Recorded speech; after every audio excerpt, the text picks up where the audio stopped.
Hello bachon, let's read the question. The question says the boiling point of an aqueous solution of a non-volatile solute is 100.15 degrees centigrade. What is the freezing point of an aqueous solution obtained by diluting the above solution with an equal volume of water? The values of Kb and Kf for water are 0.512 degrees centigrade kilogram per m inverse and 1.86 degrees centigrade kilogram per mole respectively.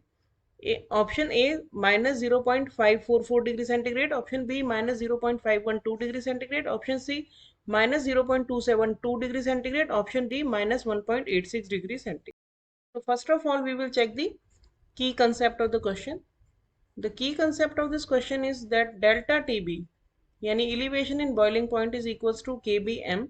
यहाँ पे KB जो है वो एक constant है, molar elevation constant, और m जो है वो रिप्रेजेंट करता है मोलैलिटी को।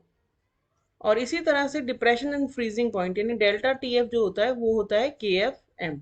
यहाँ पे KF भी एक कांस्टेंट है जिसे मोलर डिप्रेशन कांस्टेंट कहते हैं और m इज सेम मोलैलिटी। तो अब अगर हम इस क्वेश्चन का सोल्यूशन देखें तो पहले वाला क्वेश्चन में हमें बोला है कि डेल्टा TB जो होता है वो होता है boiling point of the solution minus boiling point of the solvent.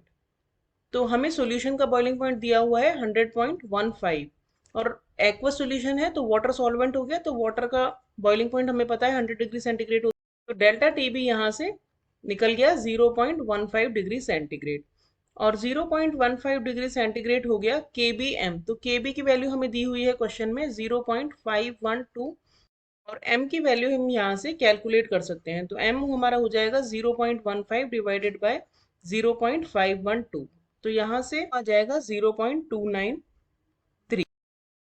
में बोला गया है कि हमें वॉल्यूम जो है वो वाटर को ऐड करके डबल कर दिया है, तो जो मोलैलिटी है वो भी पहले की हाफ हो जाएगी, क्योंकि वाटर होता है उसके लिए वॉल्यूम जो होता है that is equals to mass, क्योंकि जो डेंसिटी होती है वाटर की वो होती है 1 ग्राम पर ml।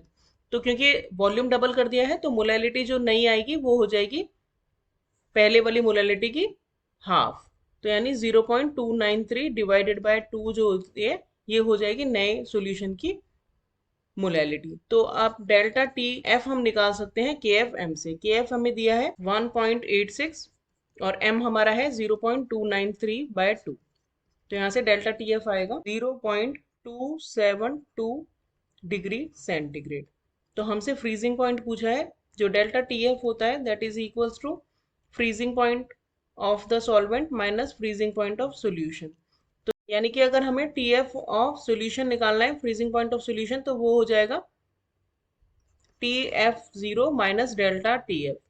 तो TF0 यानी वाटर का फ्रीजिंग पॉइंट होता है 0 डिग्री सेंटीग्रेड, तो माइनस TF0 0.272 तो डिग्री सेंटीग्रेड, तो ये आ जाएगा आंसर minus 0.272 degree centigrade.